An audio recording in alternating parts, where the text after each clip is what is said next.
సాధారణంగా నేను అచ్చమైన పల్లెటూరులో పుట్టి స్వచ్ఛమైన ప్రకృతి మధ్య పెరిగాను.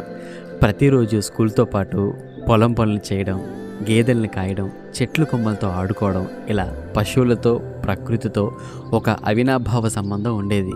కాబట్టి ఈరోజు కూడా నేను ఎక్కడున్నా ఎలా ఉన్నా అన్నం తింటున్నప్పుడు వడ్డించే వ్యక్తితో పాటు పండించే రైతు కూడా కనిపిస్తాడు.